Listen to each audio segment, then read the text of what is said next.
करेंगे भगवान श्री कृष्ण के सबसे बड़े भक्त कहे जाने वाले सूरदास जी के बारे में। बताएंगे आपको सूरदास जी के बारे में कुछ दिलचस्प बातें और उनसे जुड़ी एक बहुत ही सुंदर कथा का वर्णन हम अपने इस वीडियो में करने वाले हैं। तो चलिए फिर इस वीडियो को शुरू करते हैं।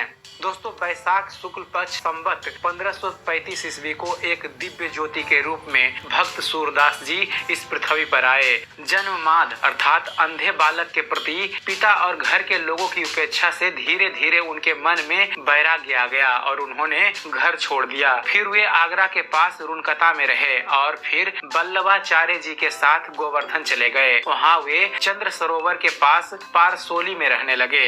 वे मन की आंखों से अर्थात अंतःचक्षु से ही अपने आराध्य की सभी लीलाओं और श्रृंगार का दर्शन कर अपने पदों की रचना कर उन्हें सुनाया करते थे। दोस्तों, एक बार की बात है, वे अपनी मस्ती में कहीं राधा वल्लभ श्री हरि था, उसमें वे गिर गए। कुएं में गिरे हुए उन्हें 7 दिन हो गए। वे नंद नंदन से बड़े ही करुण स्वर में प्रार्थना कर रहे थे। उनकी प्रार्थना से द्रवित होकर भगवान श्री कृष्ण ने उन्हें आकर उस कुएं से बाहर निकाल दिया। बाहर आकर वे अपने अंधेपन पर पछताते हुए कहने लगे, मैं पास आने पर भी अपने आराध्य के दर्शन नहीं कर सका। एक दिन वे बैठे हुए कुछ ऐसे ही विचार कर रहे थे कि उन्हें श्री राधा और भगवान श्री कृष्ण की बातचीत सुनाई दी। भगवान श्री कृष्ण ने श्री राधा रानी से कहा कि आगे मत जाना, नहीं तो वह सूरदास आपका पैर पकड़ लेगा। श्री राधा ने कहा, मैं तो जाती हूँ। ऐसा कहकर वे सूरदास जी के पास आकर पूछने लगी, क्या तुम मेरी पैर पकड़ लोगे? सूरदास जी ने कहा, नहीं, मैं तो अंधा हूँ। तब श्री राधा रानी सूरदास जी के पास आकर स्वयं अपने चरण का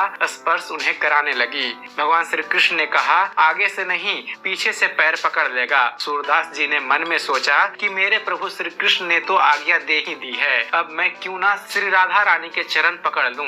यह सोचकर सूरदास जी ने श्री राधा रानी के चरण पकड़ने के लिए तैयार होकर बैठ गए। जैसे ही श्री राधा रानी ने अपना चरण स्पर्श कराया, सूरदास जी ने उन्हें पकड़ लिया। श्री राधा रानी तो भाग गई, लेकिन उनकी पायल अर्थात पैंजनी खुलकर सूरदास जी के ही हाथ में आ गई। तब श्री राधा रानी ने सूरदास से कहा कि तुम मेरी पैंजनी दे दो, मुझे रास करने जाना है। सूरदास जी ने कहा, मैं क्या जानूं किसकी है, मैं तुमको दे दूं, फिर कोई दूसरा आकर मुझसे मांगेगा तो मैं क्या करूंगा? हाँ, मैं तुमको देख लूं तब मैं तुम्हें दे दूंगा। श्री राधा कृष्ण हंसने लगे और उन्होंने अपने प्रिय भक्त सूरदास जी को उसी समय दृष्टि प्रदान कर उन्हें अपने दिव्य दर्शन दे दिए। दोस्तों, जिन आँखों में भगवान की छवि बस जाती है, उनमें अन्य वस्तुओं के लिए स्थान ही कहाँ रहता है।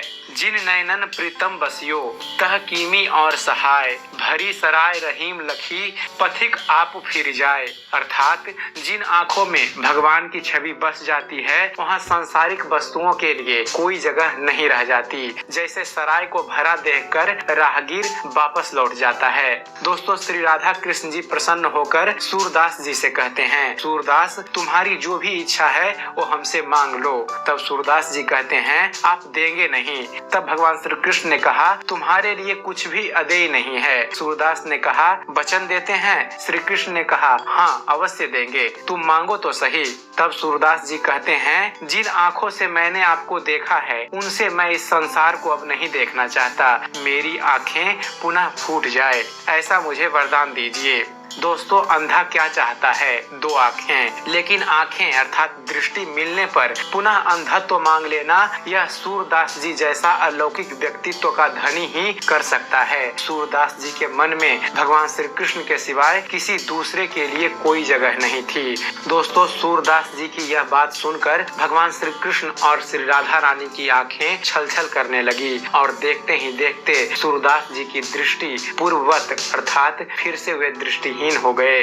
दोस्तों, श्रीमद् भागवत में भगवान श्री कृष्ण दुर्वासा जी से कहते हैं कि जिसने अपने आप को मुझे सौंप दिया है, वह मुझे छोड़कर ना तो ब्रह्मा का पद चाहता है और ना देवराज इंद्र का पद। उसके मन में ना तो सम्राट बनने की इच्छा होती है और ना वह स्वर्ग से भी श्रेष्ठ रसातल का ही स्वामी होना चाहता है। वह भोग की बड़ी बड़ी सिद्धियों और मोक्ष की भी इच्छा नहीं करता। सूरदास जी प्रतिदिन गोवर्धन में श्रीनाथ जी के दर्शन कर उन्हें नए नए पद सुनाते थे। एक दिन अंतिम समय निकट आने पर उन्होंने श्रीनाथ जी की केवल मंगला आरती का दर्शन किया और पारसोली आकर श्रीनाथ जी के मंदिर की ध्वजा को प्रणाम कर चबूतरे पर लेटकर गुसाई जी और श्रीनाथ जी का ध्यान करने लगे। श्रृंगार के दर्शनों में सूरदास जी को न देखकर गुसाई विठुलनाथ जी ने अन्य अष्ट छाप के कवियों से कहा, आज पुष्टि मार्ग का जहाज जाने वाला है, जिसको जो कुछ लेना है वह ले लो।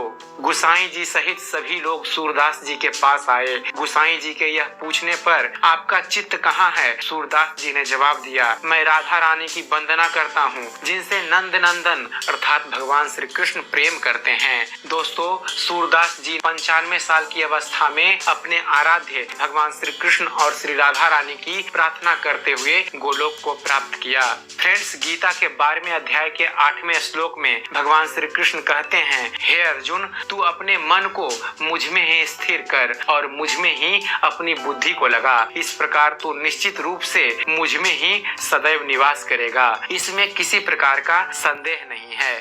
तो दोस्तों, प्रेम से बोलिए एक बार भक्त सूरदास जी की जय। जय श्री कृष्ण, जय श्री राधे। तो दोस्तों, उम्मीद करते हैं भक्त सूरदास पर बनाया गया हमारा यह वीडियो आप सभी को पसंद आया होगा। दोस्तों, अगर वीडियो पसंद आया हो तो वीडियो को लाइक करना ना भूलिएगा। और दोस्तों, ऐसे ही धर्म और इतिहास से जुड़े हुए ज्ञानवर्धक वीडियो देखते रहने के लिए हमारे इस चैनल को सब्सक्राइब करना ना भूलिएगा। हमारे इस चैनल को सब्सक्राइब कीजिए और हम आपके लिए ऐसे ही ज्ञानवर्धक वीडियो लेकर आते रहेंगे। तो फिर जुड़े रहिए हमारे चैनल के साथ और देखते रहिए, जानते रहिए। धन्यवाद। जय हिंद।